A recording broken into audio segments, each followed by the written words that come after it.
नमस्कार, विवेक बिंद्रा बोल रहा हूं, फाउंडर एंड सीईओ बड़ा बिजनेस.com। आज ना मैं आपको अपने एक पेड वर्जन से एक और सेक्शन फ्री में देने वाला हूं। इसी वीडियो में पूरा फ्री में मिलेगा आपको। एक पेड वर्जन का सेक्शन नहीं है, प्रीमियम कंटेंट है। इंटेलेक्चुअल प्रॉपर्टी, कॉपीराइट, क्या होती है ये सब चीजें। बुद्धि से भी संपत्ति पैदा हो सकती है। ऐसे तो आपकी संपत्ति होती है दुकान, मकान, जमीन, लेकिन एक बुद्धि की संपत्ति होती है, वो प्रॉपर्टी होती है। वो क्या होती है वो मैं आपको पेड वर्जन, मैंने असल में अभी थोड़े दिन पहले इसी साल 26 जनवरी को एक पेड प्रोग्राम लीडरशिप फनल का डिजिटल किया था 4 घंटे का। 1 साल के प्रोग्राम को मैंने 4 घंटे में समझाया। पूरे 1 साल के प्रोग्राम को 4 घंटे में कंप्लीट किया था। उसमें मैंने इस सेक्शन को कवर किया। तो मैं वही सेक्शन जिसके लिए लोगों ने टिकट खर्च करी वो मैं आपको फ्री में देने जा रहा हूं। तो इसलिए वीडियो को पूरा देखना। 2 कारण है, एक तो वीडियो आपके काम का है और दूसरा इस वीडियो के एंड में मैं एक बहुत बड़ी गुड न्यूज देने वाला हूं। इस वीडियो में मैं आपको कॉपीराइट, पेटेंट, ट्रेडमार्क सब समझाऊंगा, लेकिन एंड की गुड न्यूज वो मत छोड़ना। मेरे साथ जुड़े रहिए, पूरा वीडियो देखिए। आपको कि अब तो आपको पैसे नहीं देने, आपको फ्री में मिला है। इंटेलेक्चुअल प्रॉपर्टी, कौन सा प्रॉपर्टी? इंटेलेक्चुअल प्रॉपर्टी जैसे होती है आपकी संपत्ति। रामचरण, तुम्हारी संपत्ति है कोई घर पे? पैतृक संपत्ति होगी, पिता के पास है, दादा के पास है। अगर आपके गांव में कोई खेत होता है, क्या होता है? तो उसकी कराते हो रजिस्ट्री। क्या कराते हो? हाँ, वो प्रॉपर्टी की रजिस्ट्री होती है। ऐसे ये तो है आपकी जमीन की, दुकान की, मकान की रजिस्ट्री। ऐसे ही होता है दिमाग से आया हुआ आइडिया, उसकी रजिस्ट्री, उसको बोलते हैं इंटेलेक्चुअल प्रॉपर्टी। सिंपल है भाई, समझ में आ गया? नहीं आया समझ में?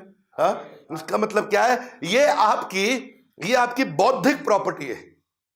क्या है आपकी? ये बुद्धि से पैदा हुई प्रॉपर्टी है, ये बुद्धि से आई है। उसकी भी रजिस्ट्री करा लो भैया। क्या, कैसे करा सकते हो? आप हर आइडिया को प्रॉफिट में कन्वर्ट कर सकते हो। आप फाइनेंस रेज कर सकते हो, उसके बदले में आपकी बिजनेस ग्रोथ बढ़ती है और आपके यूनिक आइडिया को आप सिक्योर कर सकते हो भैया। जैसे इंडस्ट्रियल डिजाइन को भी आप सिक्योर कर सकते हो। ये आपकी बौद्धिक संपत्ति है। जोर से बोलो, कौन सी संपत्ति? इंटेलेक्चुअल प्रॉपर्टी, आपकी बौद्धिक बुद्धि से पैदा हुई संपत्ति। एक संपत्ति आप जिंदगी भर काम करके लेके आते हो, सोना गहना खरीद के लाते हो, गाड़ी मकान खरीद के लाते हो, वो है आपकी। गाड़ी की भी तो रजिस्ट्री होती है कि नहीं होती है? You with me loudly, yes no?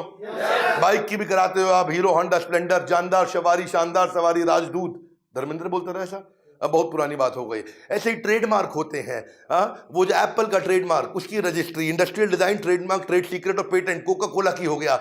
इसके अलावा इंटेलेक्चुअल प्रॉपर्टी में आप कॉपीराइट से लेके patent, trademark, geographical indication, industrial design सबकी कर सकते हो। समझ लेते हैं पहले कॉपीराइट को। यहाँ पे आपका कोई किताब लिखी है आपने, आपकी कोई ड्राइंग पेंटिंग है, आपकी कोई फोटोग्राफ है, ये सब आपकी बुद्धि से पैदा हुई संपत्ति है।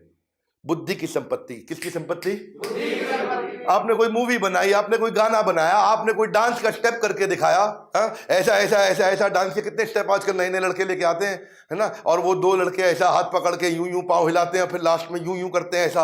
अब क्या उसकी आप रजिस्ट्री करा सकते हो? वो उसका स्टेप हो गया भैया। नहीं समझ में आया? ऐसा आप कर सकते हो। आपने स्कल्पचर, आपने कोई डिजाइन बनाया है, और ये कोई मुश्किल नहीं है। इनके 4-5 स्टेप होते हैं और हर एक के सिमिलर स्टेप होते हैं। एप्लीकेशन फाइल के उसको एग्जामिन करेंगे, चेक करेंगे, पब्लिक में किसी और के पास नहीं, कोई ऑपोजिशन तो नहीं आ, ले जाओ, हो गई आपकी प्रॉपर्टी। समझ गए? हाँ, ऐसा पेटेंट जो है कई चीजों के लिए देते हैं। आपको कोई प्रोडक्ट है, मेकअप मशीन है, आपका कोई डिवाइस है, कोई लैपटॉप, आईफोन, वॉच है, या फिर आपका कोई प्रोसेस, सिस्टम, मेथड, काम करने के तरीके को भी पेटेंट कर सकते हैं। ये काम कैसे किया जाए उसको पेटेंट आप कर सकते हो। ऐसे ही पेटेंट का सर्च होगा, फाइल करोगे, प्रिपेयर करोगे, रिव्यू करोगे, किसी और के पास तो नहीं, आपको मिल जाएगा। इसके लिए सारे कंसल्टेंट, इसके ऊपर पूरा कोर्स बनाया हुआ हमने। हमारी ऐप में पूरा कोर्स है। ट्रेडमार्क है, ट्रेडमार्क में लोगो है, सिंबल है, स्लोगन है, कलर है, नेम है, शेप है। आप टाइप ऑफ ट्रेडमार्क कितने हैं? Product mark, service mark, collective mark, कोई भी सर्टिफिकेशन मार्क, शेप का मार्क, पैटर्न का मार्क, कितने प्रकार के, साउंड का मार्क, ना ना ना ना ना ना ना ना ना ना ना। ये किसका मार्क है? एयरटेल। किसका है? एयरटेल। ये उसकी बौद्धिक संपत्ति है। रजिस्ट्री करा ली, अब आप चलाओ उसको, केस हो जाएगा, तो पैसा देना पड़ेगा आपको। ऐसे ही आपका इसका भी ऐसे ही तरीका, फाइल करो, ऑफिशियल सर्च होगी, एक्सेप्ट करेंगे, कोई ऑपोजिशन तो नहीं आया, आपके नाम हो गया। ऐसे ही इंडस्ट्रियल डिजाइन, कोई गाड़ी बनाओगे, उसका डिजाइन है, उसका भी आप कर सकते हो। और उसके बाद आप उसको लाइसेंस आउट करो। क्या करो? Licence out. आप कहते हो भाई मेरी बुद्धि तेज है लेकिन मुझे बिजनेस करना नहीं आता है। कोई बात नहीं, जिसको बिजनेस करना आता है उसको लाइसेंस आउट कर दो। वो जितना माल बेचेगा उसका 5% कमाते रहना, उसका 5% कमाते रहना। गाड़ी कितने की बिकी? बोले 10 लाख रुपए की। आपका पेटेंट है 5% यानी 50,000 रुपया। अब देश दुनिया में जितनी बड़ी गाड़ी बिकेंगे, जितनी बिकती जाएंगी, उसका 50,000 रुपया आपको मिलता रहेगा। आप बस खाली ऐसा दुबई के बीच में बैठ के लेमनेट पियो, कोई पूछने वाला नहीं, कोई तकलीफ नहीं आपको। ये फायदा होता है, आपको समझ में नहीं आता। किराया मिल रहा है आपको। क्या मिल रहा है? जब प्रॉपर्टी बना लेते हो, प्रॉपर्टी पे कोई आके रहता है तो किराया मिलता नहीं मिलता? मेहनत करनी पड़ती है आपको, मजदूरी करनी पड़ती है दोबारा, किराया अपने आप आता है। ये ऐसे ही किराया मिलता है आपको आपके पेटेंट का इस्तेमाल करने का। आपको ये सीखना चाहिए, आसमान में अगर उड़ना है तो डरना छोड़ दो, बिजनेस को तुरंत लीडरशिप फनल के साथ जोड़ दो। ये है लीडरशिप फनल।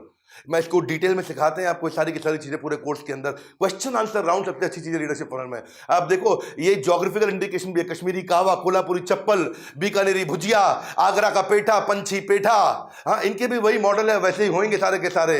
अभी पीछे एक भैया था रामेश्वरी, दिल्ली यूनिवर्सिटी में। कहां पे? Rameshwari photocopy machine, Delhi university. इसका और ऑक्सफोर्ड का कोर्ट में केस हो गया था आपस में। ये फोटोकॉपी वाला क्या करता था, ऑक्सफोर्ड की किताबों की फोटोकॉपी कर करा के, अलग अलग किताबों की फोटोकॉपी करके बच्चों को नोट सस्ते में दे देता था, 20-50 रुपए में। अब बच्चे आते थे, रामेश्वरी भैया के नोट्स ले जाते थे, और रामेश्वरी भैया का भी धंधा चल रहा था। ऑक्सफोर्ड को ये बात कहीं पता चली, ऑक्सफोर्ड ने इसकी पुलिस कंप्लेंट करी, कोर्ट में केस डाला। रातों रात पुलिस इसके घर पे आई, रात 2 बजे उठा के ले गई। इंटरनेशनल मामला है भैया। क्या है? इंटरनेशनल मामला। ये घबरा गया भैया, ऐसा क्या कर दिया हमने? बोले तुमने ऑक्सफोर्ड का कंटेंट चोरी किया है। बोले मैं तो, बच्चे आते फोटोकॉपी करते हैं, हमको क्या पता भैया। हाँ, तो अब वो घबरा गया, पुलिस ले गई उसको। केस बड़ा मजबूत, इसके पास इतना पैसा नहीं, इतनी संपत्ति नहीं, बेचारा फोटोकॉपी की मशीन चला रहा वहां पे। अब बेचेगा भी सेकंड हैंड तो कबाड़ के भाव बिकता। रामेश्वरी भैया परेशान, लेकिन बच्चे उसके बहुत सपोर्ट में आ गए। बच्चों ने धरना दिया कोर्ट के आगे। ये रामेश्वरी जो है ना, बाद में जब बच्चों का इतना सपोर्ट मिला और जजेस ने इसको ध्यान से देखा, मीडिया में मुद्दा बहुत आया था रामेश्वरी फोटोकॉपी वाले का, ऑक्सफोर्ड के खिलाफ जो केस चला बहुत दिन तक, इसको कोई बहुत बुरी जेल होती। लेकिन वहां जजेस ने बोला ये पढ़ाई के उस ज्ञान में इसने गरीब बच्चों की वो जो मदद करी, तो कोई ऐसा क्लॉज निकाल के इसको बचा के ले गए।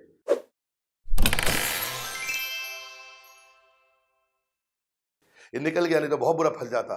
वरना आप देखो, याहू वर्सेस याहू का जो केस हुआ था, ये लड़का था आकाश अरोड़ा, इसने पूरा ग्लोबल याहू बुक कर लिया डोमेन।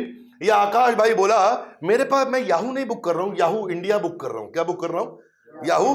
बहुत चतुर निकला है, याहू इंडिया बुक किया। याहू तो है नहीं, तो याहू ग्लोबल को जब पता चला, इसने याहू इंडिया अपना अलग बुक कर लिया।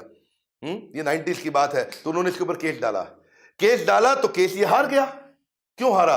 क्योंकि जजेस ने बोला कि भैया जिसका इतना व्यापक रूप से जिसको जाना जा रहा है, पहचाना जा रहा है, आपके कारण ये लोगों को डिसुएड कर सकता है, उनको भटका सकता है याहू इंडिया के, ये ओरिजिनल याहू तो नहीं है, इसीलिए ये केस ये हार गया।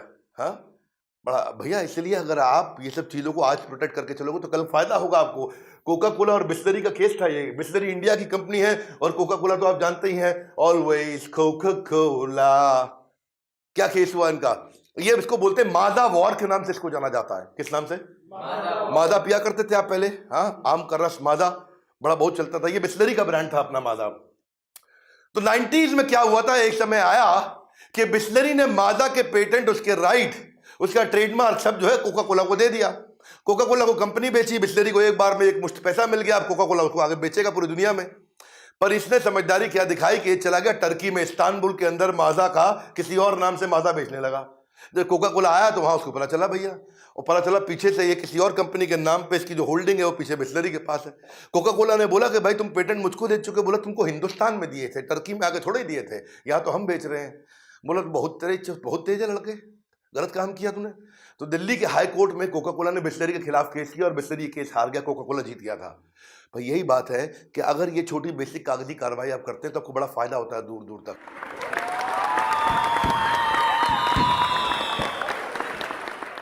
इंटेलेक्चुअल प्रॉपर्टी तो आपने सुन लिया, बड़ा जबरदस्त टॉपिक है, मजा आता है इस टॉपिक में। मैं इसको डिटेल में लेता हूं।